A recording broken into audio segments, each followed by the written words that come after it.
Ah, Gabon, pays de rebondissement. Chaque jour on se lève, il y a un nouveau dossier. Et le dossier d'aujourd'hui concerne le docteur Stéphane Iloko Bosiengui, candidat pendant la campagne présidentielle 2025. Il est passé de la gloire à l'endettement. Mais comment est-ce possible? Celui qui faisait des meetings dans les quartiers populaires de Libreville et même à l'intérieur du pays, multipliant les causeries et échanges avec la population, est aujourd'hui en mode « sauvez-moi s'il vous plaît ». Et tenez-vous bien, il a osé déclarer avec fierté qu'il est endetté avec bonheur. Voilà un docteur qui prescrit la dette comme si c'était du paracétamol.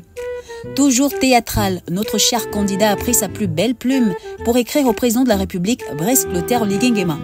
Il a dit, et je cite, « Je suis endetté avec bonheur parce que je savais où j'allais. J'ai écrit au président de la République et j'ai des accusés de réception », a-t-il déclaré. Aujourd'hui, les dettes qu'il accumule sont colossales et sa réputation politique semble être fragilisée. Comme de nombreux candidats, il a dû mobiliser d'importants moyens pour défendre son projet. Mais certains se posent la question, est-ce qu'il était vraiment nécessaire qu'il se présente à cette élection et jeter à la fenêtre les 30 millions de caution, car selon certains Gabonais, il n'avait aucune chance d'occuper même la 3e place. Aujourd'hui, les créanciers se manifestent et l'apurement de sa dette devient un défi majeur. Mais peut-être que son objectif était aussi de viser une promotion surprise, comme ses anciens collègues désormais en veste bien repassée, fraîchement nommé ministre. Il agite fièrement ses accusés de réception, comme s'il tenait son diplôme de président. Bref. Mais au Gabon, on n'oublie pas, hein. Le gars aurait trahi Billy Binze plus vite qu'un supporter du Barça qui change de camp après un but encaissé.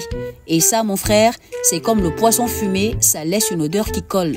Alors, grâce présidentielle ou silence radio, peut-être que sa lettre est déjà coincée entre les factures d'énergie et eau et une demande de stage.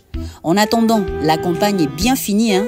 Les militaires sont retournés dans leur caserne, comme l'avait promis le président de la République. Les pasteurs à leur église et Iloko, il ferait peut-être mieux de retourner à l'hôpital ou au moins de se prescrire un petit calmant. Car il faudrait bien régler cette dette, sinon le gros bouquet pourrait accueillir un nouveau venu sans délai. Détendez-vous, ce n'était que la voix comique. On se retrouve dans un prochain numéro. À bientôt.